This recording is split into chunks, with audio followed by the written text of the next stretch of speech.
हाल जब जो है मंडियों के अंदर ये हाल होता आ रहा है, पिछले 10 साल से हम देख रहे हैं, वही कहानी बार बार रिपीट होती है।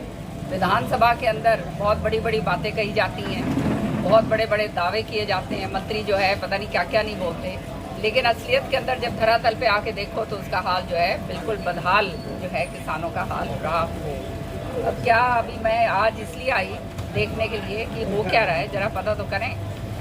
तो यहाँ पे अभी किसान भाइयों ने बताया कि जो 8 क्विंटल था पहले प्रति एकड़, 8 से घटाकर पहले तो 7 क्विंटल कर दिया।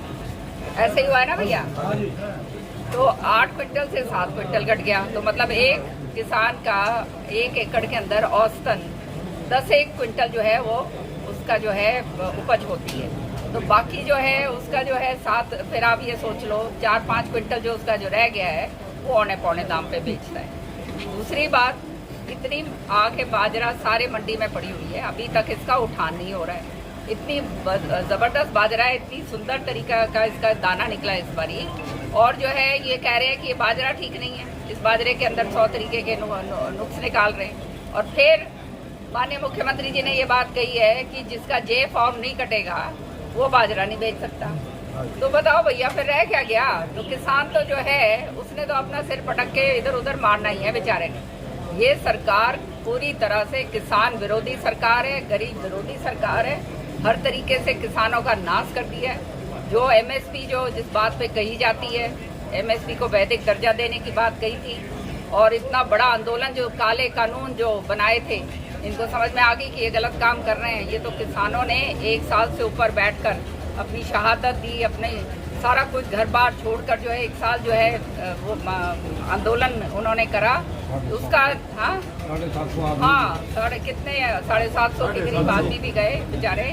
तो ये जब उठाया गया आंदोलन तो ये कहा गया था कि एमएसपी का वैधिक दर्जा दिया जाएगा, लेकिन केंद्र में 10 साल हो गए, अभी तक वो वायदे को पूरा नहीं करा गया, और बोलने के लिए एमएसपी करते हैं, वैदिक दर्जा नहीं दिया गया है, ये सबके सामने। तो जो हमने ये डिमांड करी थी कि स्वामीनाथन रिपोर्ट जो C2 फॉर्मूला है वो लागू करा जाए, तभी किसान का कुछ बनेगा, नहीं तो किसान तो यूँ इधर बदर की ठोकरें खाएगा, और इनको क्या लेना देना। ये हालात जो हैं आज मंडियों के अंदर हो रहे हैं। जो आड़ती हैं उनको इन्होंने चोर बना दिया है, उनको कहते हैं चोर हैं।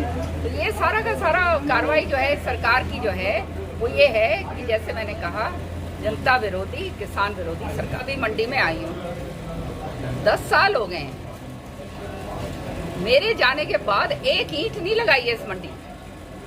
गंदगी का आलम है, कच्चा सब कुछ पड़ा हुआ है। जो है सब्जी मंडी जो चालू करनी थी वो नहीं हुई है, जो बेचारे हमारे व्यापारी भाई हैं वो पूरे शिफ्ट नहीं हो पाए हैं। तो आप समझ सकते हो ना कि पूरी व्यवस्था तो सरकार ने करी नहीं है, और उसका आलम आज ये सारा सबके सामने नजर आ रहा है। और मैं आपको निश्चित तौर पे कह सकती हूँ, आपके जरिए मैं क्या बताना चाहती हूँ लोगों को कि सरकार अपनी बनेगी और तुम्हारे बल्ले बल्ले कर दूंगी भाई, तुम चिंता ना करियो, ठीक है ना।